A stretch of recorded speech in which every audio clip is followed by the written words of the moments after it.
Rams looked awful for most of the game and lost. 2 months ago, on this show, I peeled back off the Rams.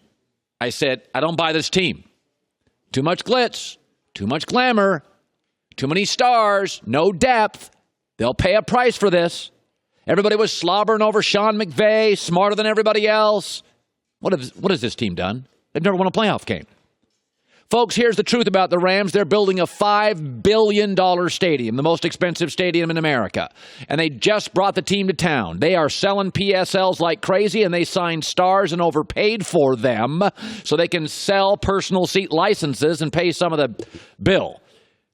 It's a lot of sales pitch. It's a lot of glamour. It's a lot of glitz. The Chargers cross town have none of it and have a much deeper roster and a much better roster.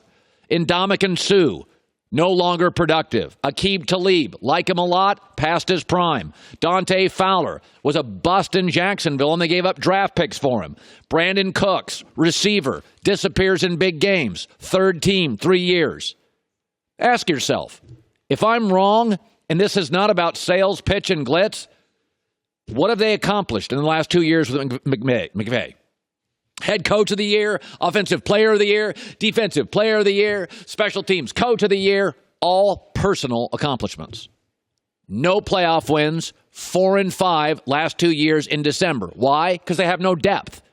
If you overpay for anything in any business, you overpay for employees, you overpay for parts, you overpay for services rendered, you overpay on your lease.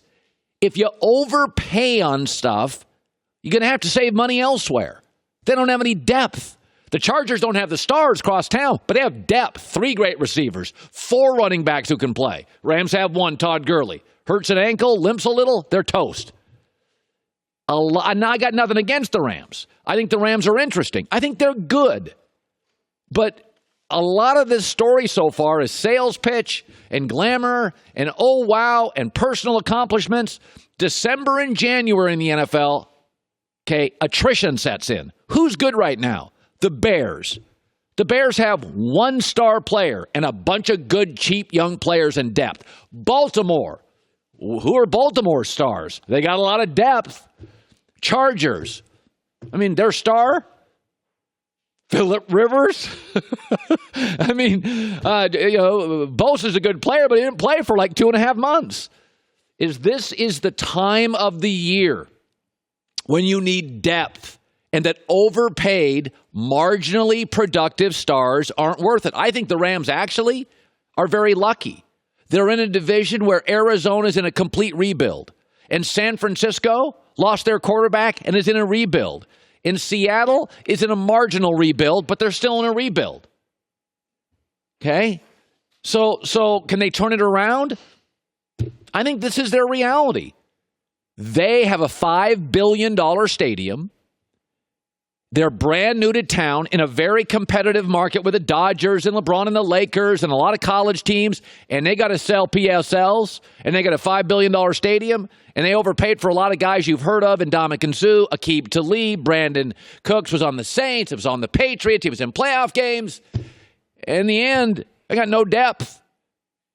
And people are figuring them out, and they become a target. And we're always talking about how great they are and how smart they are. McVay's not the smartest young coach in the league. Matt Nagy in Chicago is. They're not a terrible team. They're going to win their division. They'll probably be at home and win a playoff game. I'm not saying they can't play, but I'm telling you what's going on here. This is a sales pitch. It is giving up draft picks for a bust in Jacksonville, Dante Fowler. It's spending massive money for Brandon Cooks, who's never done anything in a big game. Belichick and Sean Payton bailed on him.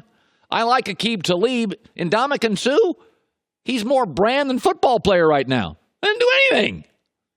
Depth, don't have any. All right, let me shift gears to this. One of the reasons I like the NFL more than college football, I learn stuff. Seasons are long, teams start hot, they have injuries. You learn a lot during NFL season. This weekend is we thought we were going to get all the clinching. It was all the chaos. Let me ask you, yesterday the Cowboys get shut out. People are freaking out. What did we really learn about the Dallas Cowboys yesterday? Dak's limited. We all kind of knew that, right? Other than the fanboys. They lost on the road off emotional wins with less to play for and a team with a superstar quarterback. You do realize Las Vegas favored the Colts. It was our bet of the week. Fanboys and pom-pom wavers in the media got shocked. Every pro gambler in America was on the Colts. There was no new discovery here. Dallas has had one transformational moment this year, that win over New Orleans.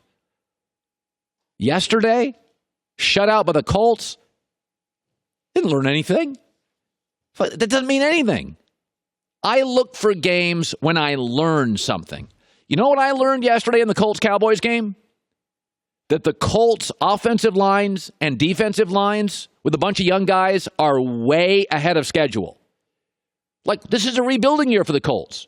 We didn't even know if Andrew Luck's soup bone was good. It was rebuild the O-line, rebuild the D-line, and then they'll have a bunch of cap space. Oh, hell. Yesterday, I'm watching that game. I'm watching their O-line, running lanes wide open. I'm watching their D-line, big pressure on Dak. That's the only thing we learned yesterday, that Indianapolis is ahead of schedule on their rebuild. By the way, the Colts have now shut out and dominated a division leader, Cowboys, and then snapped an 8-9 game winning streak with another division leader, Texans, the week before. Don't get caught up in the shutout. Excuse me, but didn't the Colts get shut out 3 weeks ago? We didn't learn anything in that game. When the Colts got shut out by the Jags, I didn't even talk about it. Why? Was Andrew Luck suddenly no good? They were on the road against a talented defense, coming off some emotional wins. They had some nice, before that emotional wins, they went on the road. They didn't match the urgency of Jacksonville, and they went down there, and the Jags got defensive players and pressure, and they got overwhelmed and didn't score a thing, and who cares? Well, you forget about it. A week later, nobody cared. Nobody cares about this Dallas game. The Colts had a lousy road shutout 3 weeks ago. Indy now is the story. They are 8-6. Their O-line and D-line are way ahead of schedule. They've got the New York Giants, who looked like yesterday they kind of mailed it in, season over, coming up next. Dallas is exactly what we thought they were going into the game. Really good young defensive talent, especially in the front seven. Superstar running back who needs to play really, really well and give you about 130, 150 yards for Dak to be more effective. But if Dak doesn't get Zeke's 140 yards, doesn't get Amari Cooper breaking tackles for touchdowns, didn't. The Cowboys had more than average penalties, did. Well, Dak's not going to do much against an aggressive young defense that's way better than anybody thought at this point. The reason I like the NFL more than college football, I feel like I learn things week to week. It's a week-to-week league. Alabama, Clemson going to play for the national title again. I'm not learning much. Dallas is fine. They're going to be a playoff team. They're going to host a playoff game. And if it's low scoring and Dak gets support, they'll win that game. But if Zeke runs for 80 yards and they have a few penalties and Amari Cooper gets doubled and taken away, then Dallas won't win a playoff game. And what I learned, you don't want any part of Indianapolis. They are playing with house money. Be very careful about these young teams that are ahead of schedule, that aren't supposed to be good until next year.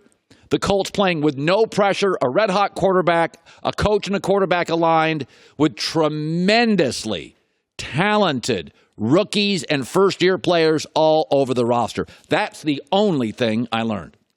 Hi, everybody. Thanks for watching. Subscribe here to get the latest from the show. Also, be sure to check out more of the best clips from The Herd or go watch a few segments from other shows on FS1.